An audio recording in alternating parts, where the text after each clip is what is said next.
Assalamualaikum warahmatullahi wabarakatuh.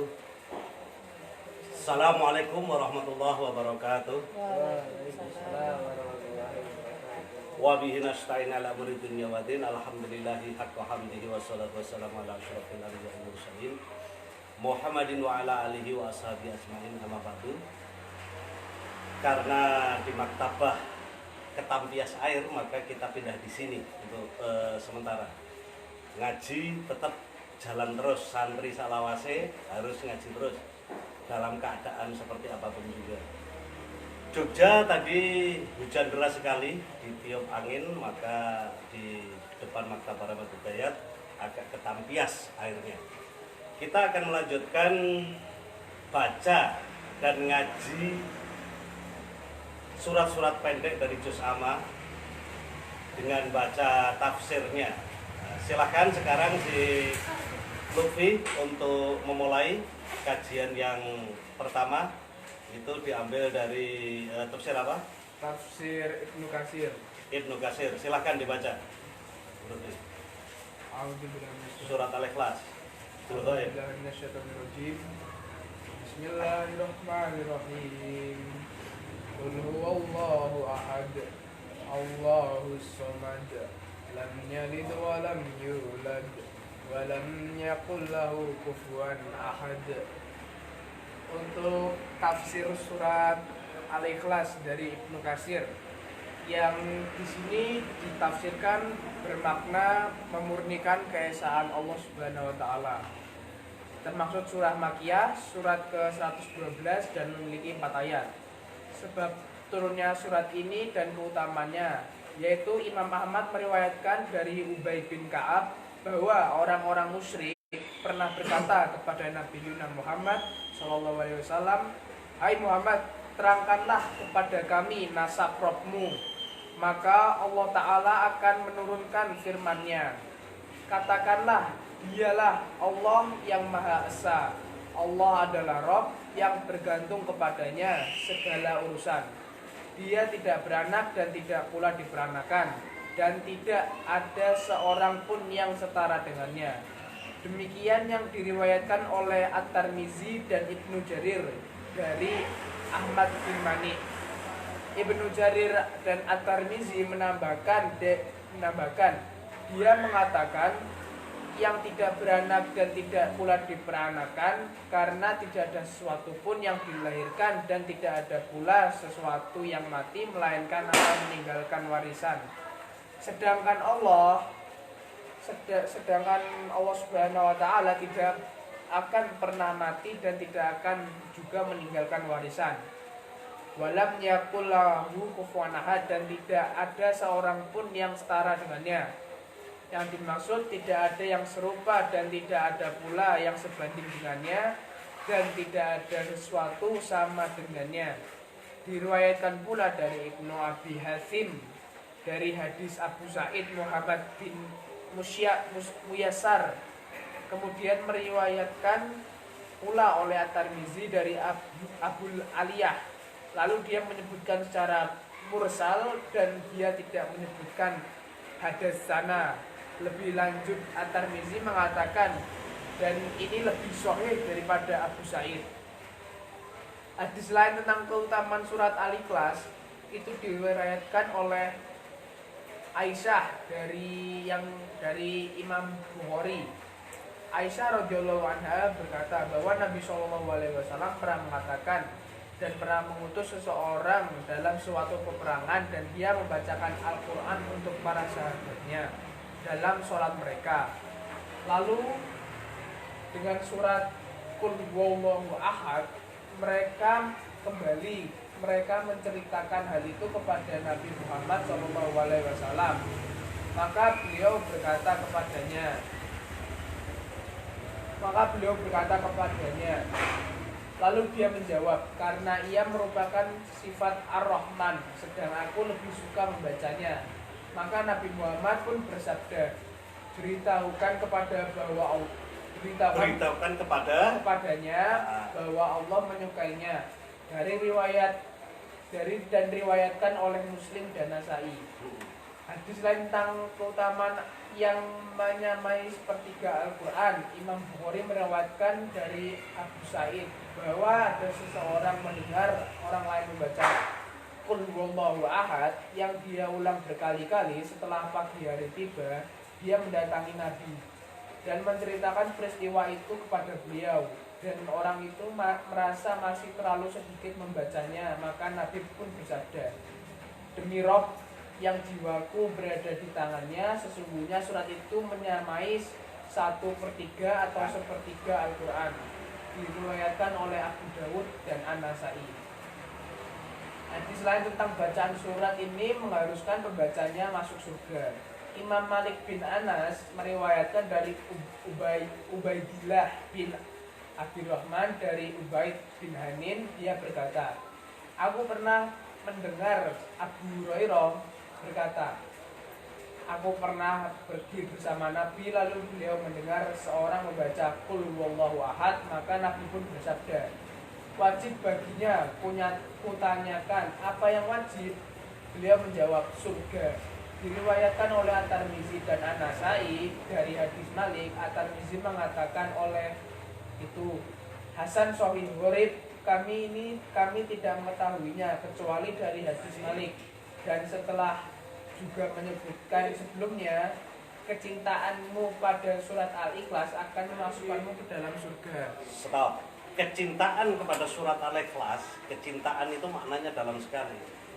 Kecintaan terhadap Qul huwallahu ahad ila akhiril ayat itu akan memudahkan kamu masuk surga, karena betapa luar biasanya. Ya? Nah, ini panjang sekali Ibnu Katsir menafsirkan ini, tetapi intinya di awalnya beliau mengatakan bahwa 1/3 dari Al-Quran itu Qul huwallahu ahad. Atau siapa yang membaca Qul huwallahu ahad nanti 1/3. Nanti akan saya terangkan lebih lanjut, kita bandingkan dengan tafsir-tafsir yang lain. Silakan sekarang Panas, Yasda, dibaca secara ghaib dulu, baru dibaca tafsirnya.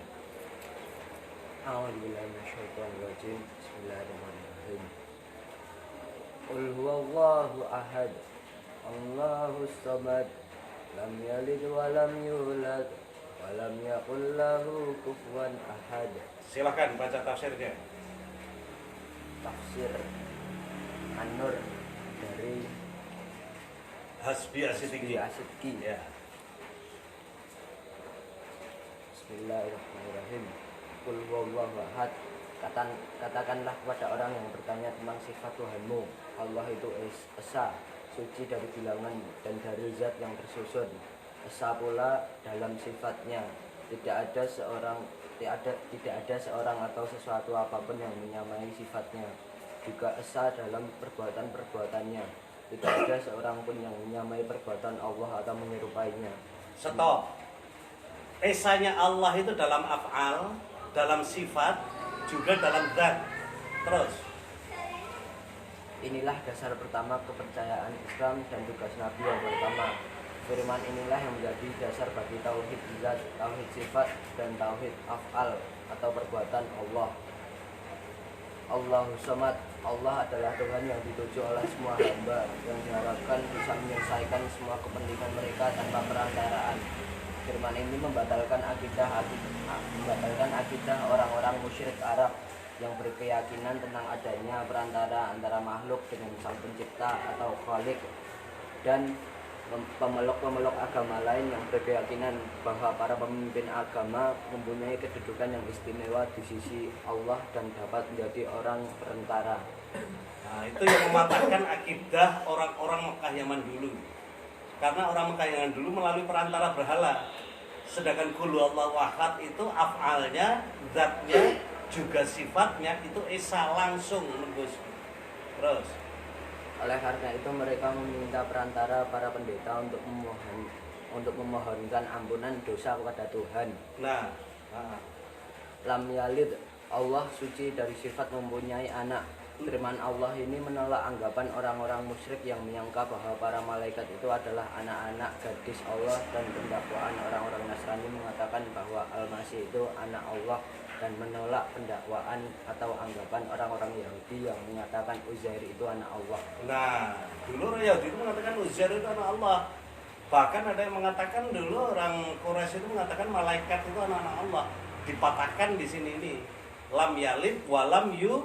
Nah, terus Walam yulad, Allah juga mustahil diperanakkan. ya, Sebab anak itu memerlukan ayah dan ibu, padahal Allah itu suci dari sifat yang demikian itu. ya.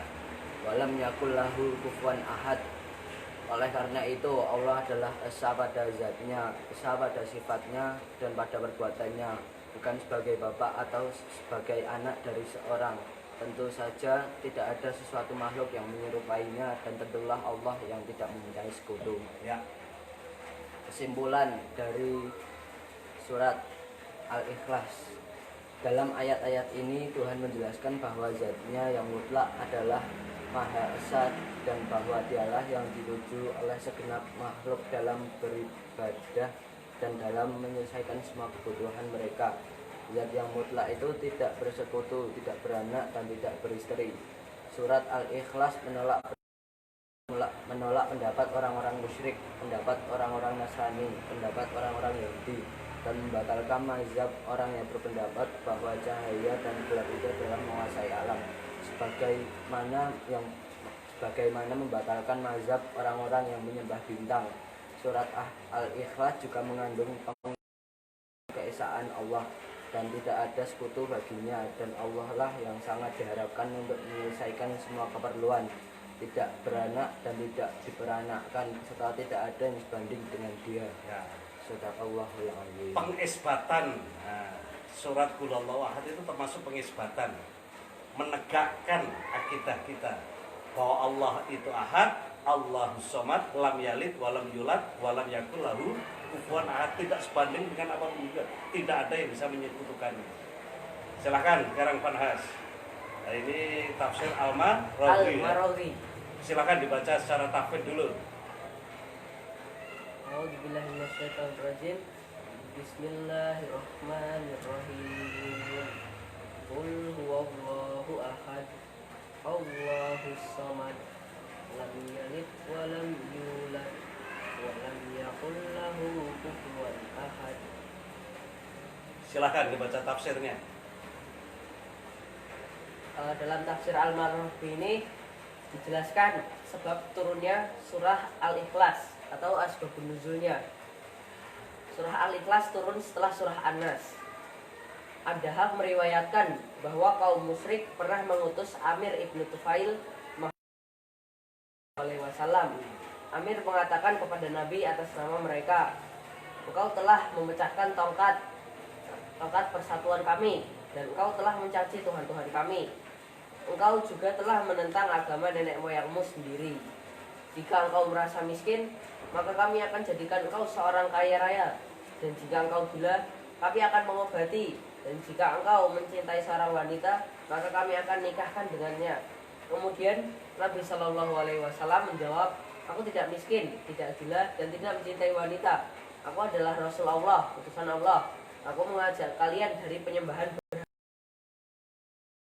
Allah yang Maha Esa." Kemudian mereka mengutus Amir sekali lagi. Mereka berpesan kepada Amir, "Katakanlah kepada Muhammad, jelaskan Tuhan yang disembahnya, terbuat dari emas atau dari perak."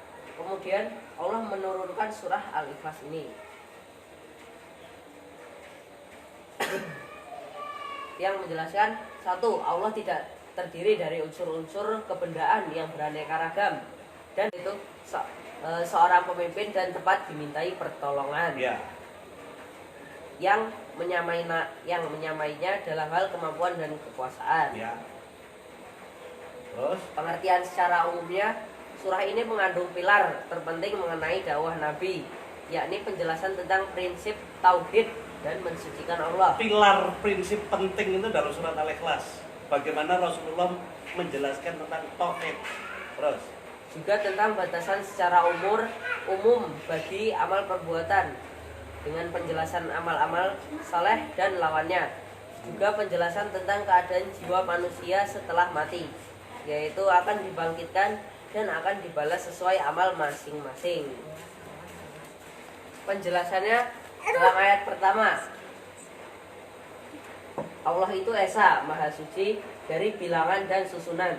Sebab jika zat itu berbilang, maka berarti Tuhan membutuhkan semua bentuk kumpulan tersebut, sedangkan Allah tidak membutuhkan sesuatu apapun. Yes. Ayat kedua, Allah yang menjadi tempat bergantung semua hamba-hambanya. Allahus Somad gitu ya. Ya. Dan mereka juga menghadapkan dirinya kepadanya untuk meminta agar permintaan mereka itu dikabulkan tanpa perantara. Agar permintaan itu dikabulkan, maka harus tanpa perantara, harus Langsung. Terus Ayat ketiga, yaitu Maha Suci Allah tidak punya anak ya. Ayat ini merupakan jawaban terhadap kaum musyrik Arab yang mempunyai dugaan bahwa malaikat itu adalah anak perempuan Allah. Juga merupakan bantahan untuk orang Nasrani yang mengatakan bahwa Isa Al-Masih itu anak Allah.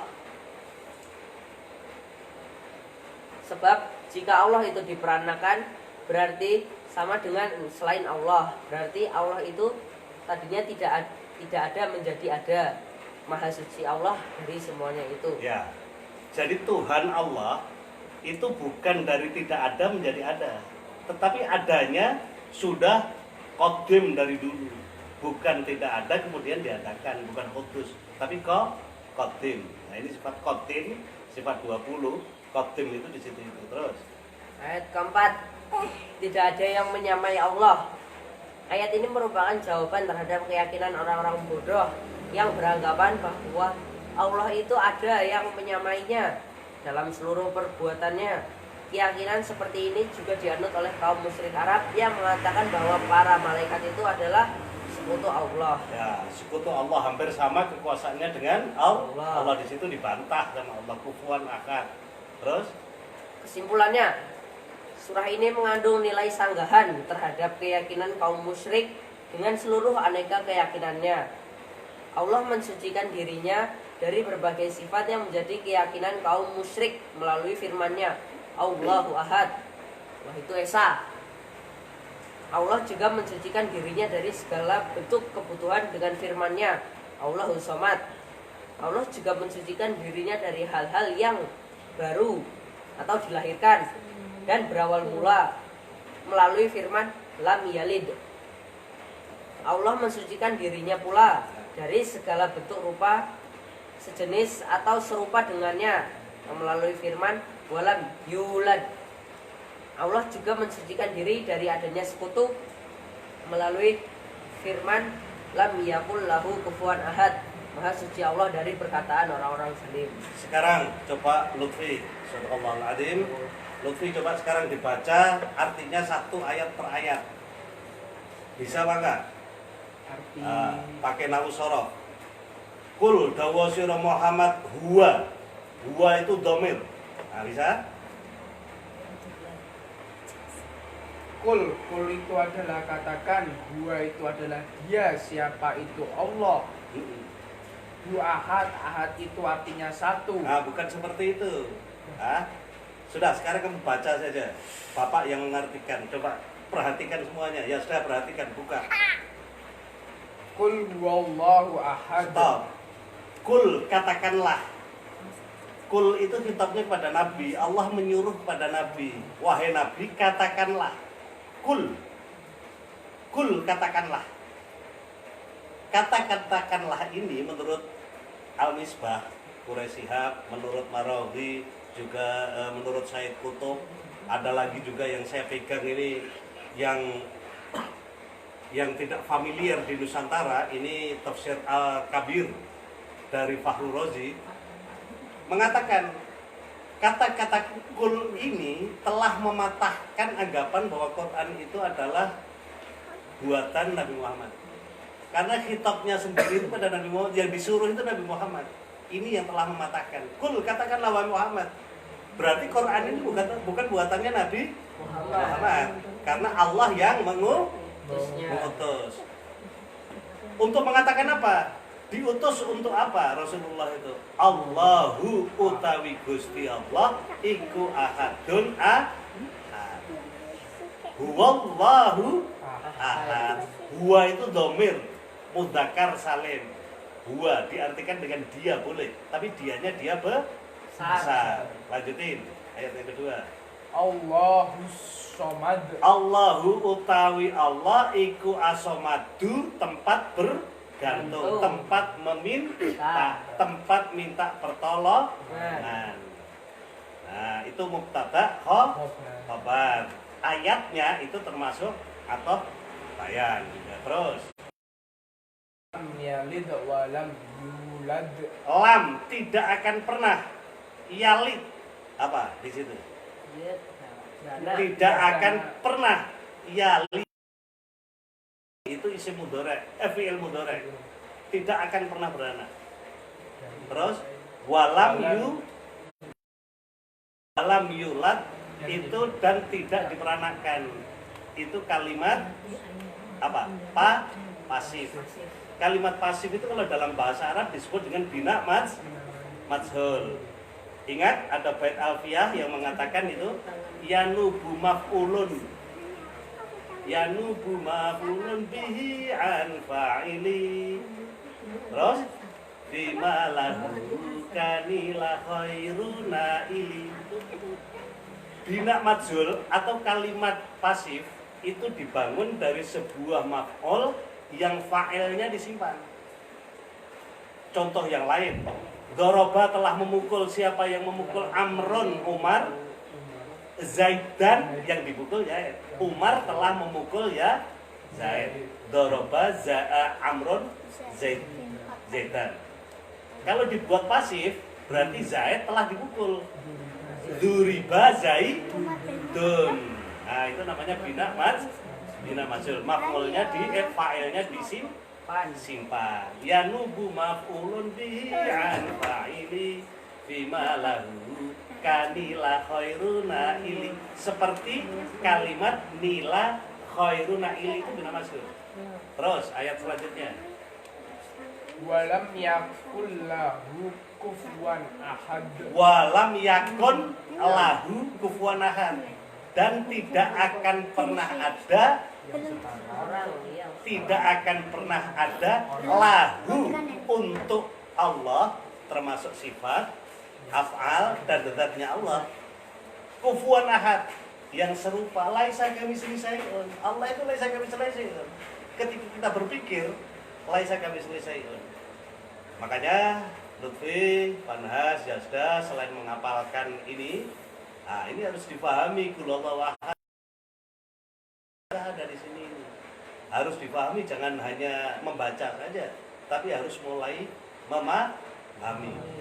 Insya Allah nanti besok malam sambil mengumpulkan pertanyaan-pertanyaan tentang 3 ayat yang sudah kita bahas dari berbagai tafsir, kumpulkan pertanyaan. Juga kepada teman-teman Facebook, sahabat Facebook yang memonitor ngaji kami di sini, boleh mengajukan pertanyaan tentang 3 surat, Qul huwallahu ahad sama surat Muawwidzatain. Nah, Falak sama Binas, Qul a'udzu birabbil sama Qul a'udzu birabbin nas. 3 surat ini 3 surat yang sangat luar biasa. Bahkan ketika berbicara tentang Qul huwallahu ahad, Allah Subhanahu wa taala berfirman lewat Al-Qur'an ini, pertama kali menyebut dirinya dengan asma Allah itu baru di Qul huwallahu ahad. Sebelumnya tidak ada asma. Misalnya Qul a'udzu birabbin nas, tidak ada Allahnya di situ. Robnya para nas, malikin nas, ilahin nas. Qul a'udzu birabbil falak. Ayat surat yang pertama turun apa? Iqra. Iqra bismi rabbikal ladzi khalaq. Tidak ada kata-kata Allah. Menurut riwayat penafsiran, kata-kata Allah itu pertama kali muncul ini dalam surat Al-Ikhlas ini. Nah, jadi kemarin sudah tahu bahwa Falak sama Binas itu turun setelah surat Ikhlas. Alam Taro Al-Fil. Al-Fil. Lah, Qul huwallahu ahad ini turun setelah Falak sama Binas. Ini masih termasuk Makkiyah. Ini masih surat yang ke-10 turunnya itu. Dan ini pertama kali kata-kata Allah itu dimunculkan oleh Allah. Nanti saya akan mencoba membahas untuk besok malam setelah Lutfi, Yazda sama Panhas mempelajari benar Nanti besok akan kita tes sambil berdiri kalau perlu. Suratnya dihafalin sama arti atau terjemahannya dipahami. Nah, nanti akan saya combine, akan saya terangkan juga setelah ada pertanyaan, termasuk pertanyaan dari sahabat-sahabat Facebook yang mau bertanya, silahkan bisa japri, bisa lewat komentar. Insya Allah 2 hari ke depan akan kita bahas. Karena saya menemukan sebuah tafsir yang jarang sekali dibahas di Nusantara, yaitu tafsir Al-Kabir. Yang nulis adalah Fahru Razi. Fahru Razi itu seorang filosof yang hidup di abad ke 11 Masehi atau abad ke-6 Hijriah. Itu sekitar setelah Al-Ghazali, setelah Ibnu Arabi. Jadi kira-kira zaman keemasannya Abbasiyah. Sebuah tafsir yang sangat luar biasa, tafsir Al-Kabir. Setelah saya membacanya, yang dikasih judul dengan Mafatihul Ghaib, kunci-kunci kegaiban. Bagaimana kita bisa membuka kegaiban? Kegaiban itu apa? Ya dibalik lahiriah ini adalah kebaikan. Makanya besok akan kita artikan satu persatu. Akan saya combine dengan Al-Kabir. Yang kedua juga ada tafsir Al-Kasyaf dari Yamaksari. Sebenarnya tafsir Al-Kabir Fahru Razi ini menjawab tantangan dari tafsirnya Al-Kasyaf Yamaksari. Ini hidupnya hampir bersamaan. Tafsir Al-Kasyaf seperti namanya yang disusun oleh Yamaksari sangat luar biasa, berbicara tentang kasyaf, tentang wusul kepada Allah, bagaimana bertemu dengan Allah, bagaimana dekat dengan Allah. Sementara tafsir Al-Kabir yang disusun oleh Fahru Razi ini berbicara tentang bagaimana kita bisa menguatkan akidah kita lewat keteraturan alam semesta, lewat sains yang ada. Bagi kalangan milenial kayak Yazda, Fanhas sama Lutfi, nanti akan menarik ketika mempelajari tafsir Al-Kabir ini. Nanti satu persatu akan kita bahas kata-katanya dengan pertanyaan yang diajukan oleh Lutfi sama teman-teman di Facebook. Akan kita bahas satu-satu artinya, sehingga Lutfi, Fanhas sama Yazda tahu akan arti jin. Minal jinnati wanas. Jin itu apa? Jin itu ya, jununun itu ya tidak kelihatan. Nah, ada kata-kata janin. Nah, tahu janin? Janin itu apa?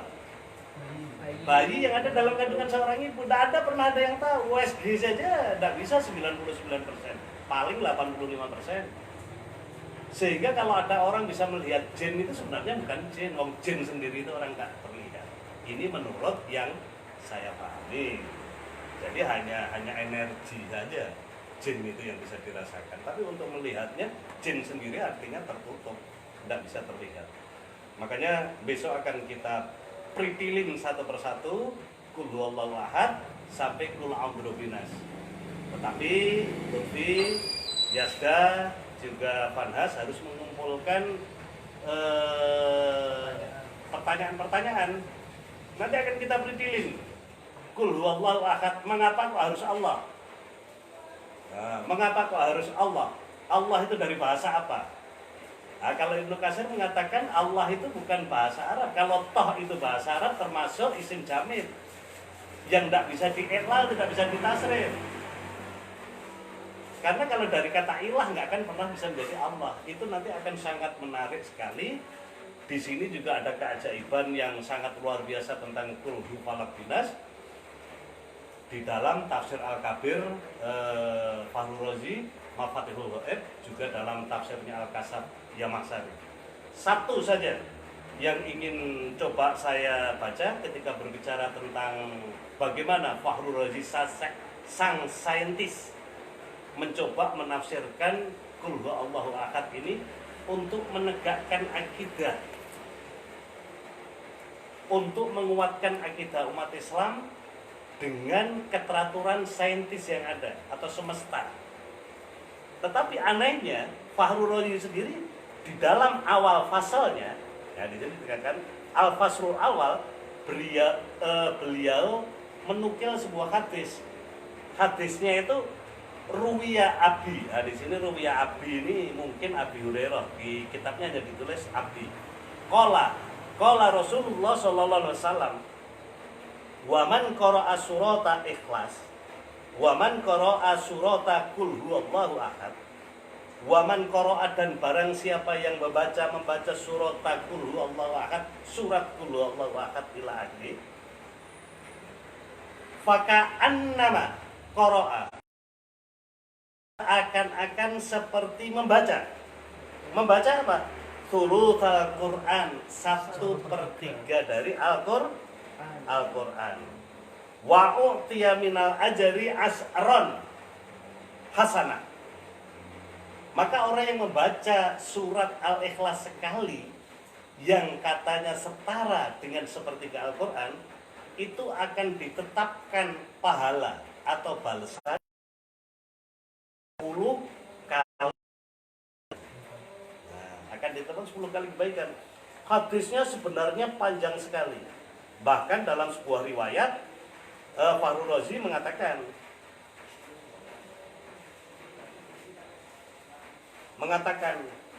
di sini disebutkan oleh Fahru Razi, waman qara'a qala Rasulullah sallallahu alaihi wasallam, waman qara'a qul huwallahu ahad maratan, barang siapa yang membaca qul huwallahu ahad sekali saja, wahidatan, sekali saja, maratan wahidah, u'tiya minal ajri, ditetapkan balasan, kaman amana billah, seperti balasannya orang yang beriman kepada Allah, wa malaikatihi, dan beriman kepada malaikat, wa kutubihi wa rusulihi. Jadi barang siapa yang membaca surat Al-Ikhlas sekali saja, ditetapkan pahalanya itu sama dengan orang yang beriman kepada Allah, dengan malaikat, dengan kitab-kitabnya, dan dengan Rasul. Kesempurnaan iman yang sangat luar biasa. Besok malam kita akan mencoba membahas dengan pertanyaan agak sate. Nanti Bapak yang akan menjawab, karena banyak juga yang di sahabat Facebook yang menyimak.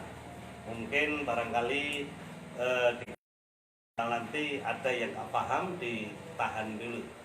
Tetapi apresiat yang sangat luar biasa buat Fanhas, Yasda, sama Lutfi yang telah mau mengkaji tafsir ini di tengah situasi yang kita di rumah. Masih tetap betah di rumah? Masih tetap betah ngaji? Wallahu a'lam bishawab. Kepada teman-teman sahabat Facebook, mudah-mudahan juga tetap di rumah. Insya Allah setiap habis tarawih kami akan ngaji dan akan kita siarkan secara live. Salam dari kami, dari Maktabah Rahmat Hidayat, Pustaka Satri Melangi, Jogja. Assalamualaikum warahmatullahi wabarakatuh.